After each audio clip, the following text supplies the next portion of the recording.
नमस्कार, knocking-news.com में आपका स्वागत है। मैं हूं गिरिजेश वशिष्ठ। ईडी है, इनकम टैक्स है, सीबीआई है, और आपको अखबार पढ़ के लगेगा कि भाई दिन रात काम कर रहे हैं, बड़े मेहनती हैं, और उन्होंने तय कर लिया है कि इस हिंदुस्तान से करप्शन को ख़त्म करना ही करना है, बेईमानी को जड़ से मिटा देंगे। लेकिन कुछ चीज़ें ऐसी पता चल रही हैं जो ये बताती हैं कि दीवार पे लिखा है कि यहाँ बेईमानी है, साबित हो चुका है कि यहाँ करप्शन है, पता लग गया है कि कितनी रिश्वत दी गई है, किसको रिश्वत दी गई है, लेकिन ईडी उधर देख भी नहीं रही। वो देखना ही नहीं चाहती है उस तरफ। क्यों नहीं देखना चाहती है? क्यों करप्शन इतना बढ़ रहा है और सरकारी एजेंसियां उनकी तरफ से आंख मूंदे हुए हैं? आज ये समझने की कोशिश करेंगे, ये जानने की कोशिश करेंगे कि इस तरह से साष्टांग चोरों के सामने देश की बड़ी बड़ी एजेंसियां, देश के पॉलिटिशियंस और सरकार क्यों बिछी हुई है। कहीं मत जाइएगा, मैं अभी हाजिर होता हूँ। बात करूँगा एक बड़े रिश्वतखोरी कांड की जिसका खुलासा हुआ है, लेकिन सरकार चुप बैठी है। अगर आप इस चैनल को सपोर्ट करना चाहते हैं, अगर आपको लगता है कि जो पत्रकारिता हम कर रहे हैं निर्भीक पत्रकारिता आप लोग कहते हैं, और जिस पत्रकारिता में हम जोखिम लेते हैं और वो बातें करते हैं जिसको बड़े बड़े मीडिया हाउसेस नहीं बोल पाते हैं और प्रमाण के साथ करते हैं, तो आपको हमें मजबूत बनाने के लिए काम करना चाहिए। और उसके लिए ज़रूरी है कि कुछ आर्थिक अंशदान आप हमको दें। एक हमारा UPI ID डिस्क्रिप्शन में है और स्क्रीन पर आपको एक QR कोड दिखाई देगा, उसके ज़रिए आप भुगतान कर सकते हैं। QR कोड को आप स्कैन करेंगे, अलग अलग जो आपकी एप्लीकेशन होती हैं, फ़ोन पे है या Paytm है या गूगल पे है, तो आप आसानी से भुगतान कर पाएंगे। मैं अभी हाजिर होता हूँ।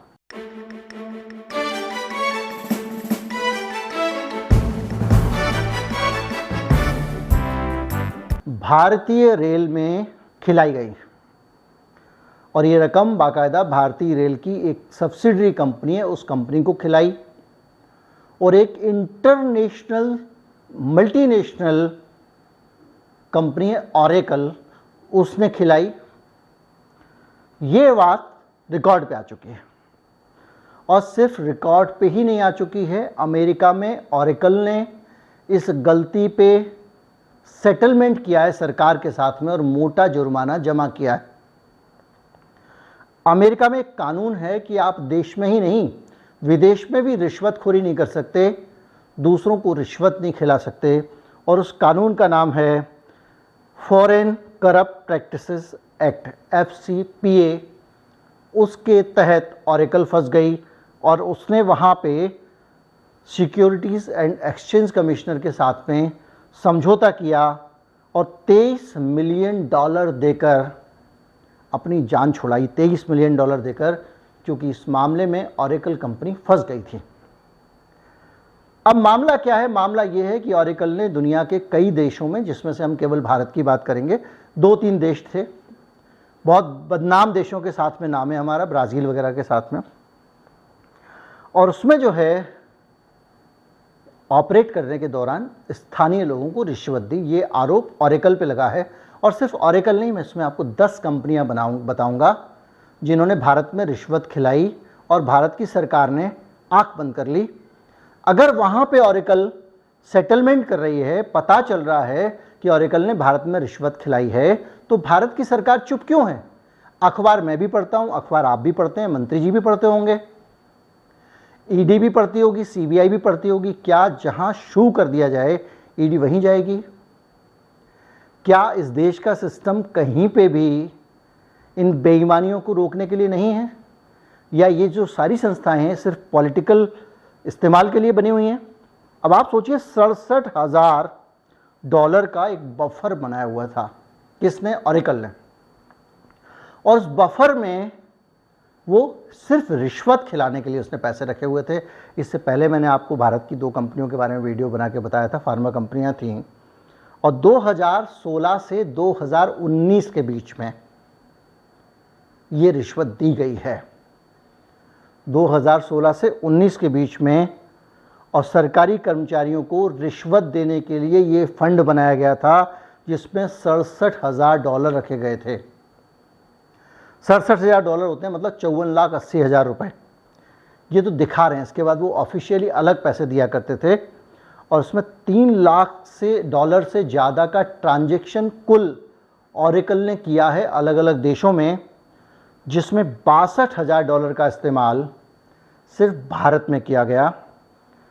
और ऑरेकल पर इससे पहले भी फाइन लगा था और इस बार भी उसने फाइन दिया। आपको अगर ऑरेकल का मामला केवल अकेला मामला लगता है तो आप इससे अलावा एक और कंपनी पे भी आता हूँ। ये मामला 2016 से 19 का नहीं है, ये 2019 का है।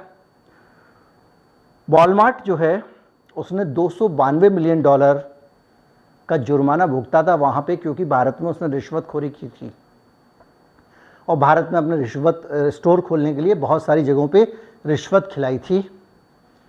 कभी सुना हो तो मुझे भी बताइएगा कि एक मुकदमा दर्ज हो गया। ये भी 16 से 19 का मामला है ऑरेकल वाला, सुना हो तो मुझे भी बता दीजिएगा।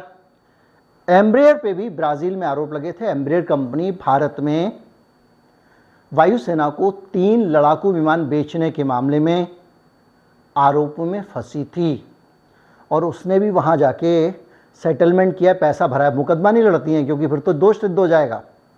तो क्या करती हैं कि एक सेटलमेंट कर लेती हैं, एक कंपाउंडिंग अमाउंट जमा कर देती हैं ताकि मामले की चीरफाड़ ना हो। लेकिन भारत में रिश्वत दी गई है और ये मामला भारत की सरकार को पता है, तो वो कैसे इसको टाल सकती है। हाल के सालों में Walmart, striker, WPP, Embraer, Cognizant, beam sanitary, AB InBev, डायगियो, वॉपटेक और मोंडेज इंटरनेशनल के ऊपर इस तरह के भारत में रिश्वत देने के मामले खुले हैं और इन लोगों ने मोटा मोटा जुर्माना अपने देशों में भरा। आप सोचिए कितनी विडंबना है। विदेशी कंपनी आ रही है, भारत में रिश्वत खिला रही है, भारत में खेल कर रही है, भारत की सरकार को कोई फर्क नहीं पड़ता, वो वहाँ पकड़ी जा रही है, उसके ऊपर कार्रवाई हो रही है। राफेल के मामले में भी ये वहाँ के जो ओलांद थे उस वक्त के राष्ट्रपति, उनके खिलाफ वहाँ जांच चल रही है फ्रांस में। और हमारे यहाँ मामला जब बहुत ज़्यादा विपक्ष ने शोर मचाया, फैसला हो गया। अब थोड़ी और डिटेल में जाए, अगर वॉलमार्ट का मामला लें तो उसने वहाँ पे बाकायदा कुछ दलाल कंपनियों के ज़रिए पैसे खिलाए, उनको कंसल्टेंसी के नाम पे हायर किया और वो कंपनियाँ सिर्फ यही काम करती थी, इसको रिश्वत खिला, उसको रिश्वत खिला। ये वॉलमार्ट का मामला था। कॉग्निजेंट ने तमिलनाडु में कुछ सरकारी अधिकारियों को रिश्वत खिलाई थी और $5.76 मिलियन दिए गए थे वायुसेना के लिए 3 विमानों की डील में। उस मामले में ज़रूर सीबीआई जांच हो रही है क्योंकि उसमें रायता ज़्यादा फैल गया था, डिफेंस का मामला था और उस कंपनी ने भी जो पैसा दिया वो कंसल्टिंग एग्रीमेंट के नाम पे दिया। अब ये मैंने आपको कुछ एक उदाहरण दिए हैं, एक संस्था के दिए हैं। इसी तरह के मुकदमे फ्रांस में भी चल रहे हैं, इसी तरह के मुकदमे दूसरे देशों में, जर्मनी में भी चल रहे हैं। लेकिन बड़ा मसला ये है कि हमारे यहाँ पे ईडी है, 251 रुपये पे पहुँच जाती है, कभी कहीं पहुँच जाती है, वहाँ गांजे की पुड़ियाँ पकड़ी जाती हैं। क्या सब लोग इस देश की एजेंसियाँ, बड़े कड़वे शब्द इस्तेमाल कर रहा हूँ, हेडलाइन मैनेजमेंट के लिए बनी हुई हैं? बड़े बड़े हेडलाइन छपें, उनको पता है कि पीएफआई को अगर छापा मारेंगे तो पीएफआई के बारे में सोशल मीडिया सेल पहले से एक बढ़िया सी उसकी इज्जत बना चुका है समाज में पीएफआई की, तो लोग कहेंगे वाह क्या बहादुरी का काम किया। लेकिन आपकी सरकार है, आपके सरकारी अधिकारी, आपका रेलवे रिश्वत खा रहा है, रिश्वत देने वाला अमेरिका में पकड़ा जा रहा है, आप डड्डू की तरह बैठे हो और बड़े बड़े भाषण दे रहे हो और उस बात को कवर करने के लिए एक और रेट पड़वा देते हो कहीं पे। हेराल्ड वाले मामले में जो कंपनी चला रही थी वो घाटे में थी और जब वो कंपनी घाटे में थी और हेराल्ड को नुकसान हुआ तो पैसे की ज़रूरत थी। तो पैसे की ज़रूरत थी तो कांग्रेस पार्टी ने अपनी ही कोई एक और कंपनी, उसको हेराल्ड का टेक ओवर करा दिया। अब उस कंपनी ने इसको पैसे दे दिए तो हेराल्ड बच गया। अब वो उसको लेके बहुत सारी चीज़ें, वो अलग बात है कि उसके डायरेक्टर राहुल गांधी थे, लेकिन राहुल गांधी ऐसे डायरेक्टर नहीं थे जो उसके मुनाफे में से पैसे लेते हों या उसको बेच के पैसे ले सकें, ऐसी कोई उनके पास क्षमता नहीं थी। लेकिन उस मामले को सेंसेशनलाइज किया जा सकता था, इसलिए ईडी वहाँ पहुँचती है। ईडी इस तरह के हर मामले में पहुँचती है जहाँ से हेडलाइन मैनेज कर सके। लेकिन ये मामला सामने सामने रखा हुआ है। एक मल्टीनेशनल कंपनी, या तो भारत की सरकार अमेरिकन मल्टीनेशनल्स के सामने उल्टी लेटी हुई है, साष्टांग, या फिर कोई और वजह है। लेकिन ये तो एक पक्की बात है कि अगर कोई कंपनी घोटाला कर रही है, रिश्वत खिला रही है, किसको खिला रही है सब पता है, उसके बावजूद सरकार चुप रहे, ये बहुत रहस्यमय है। ये हल्की बात नहीं है। इससे पता चलता है कि दाल में कुछ काला है। वो भी काला हो सकता है जो मैंने आपको बताया, या कुछ और हो सकता है जो मुझे भी नहीं पता।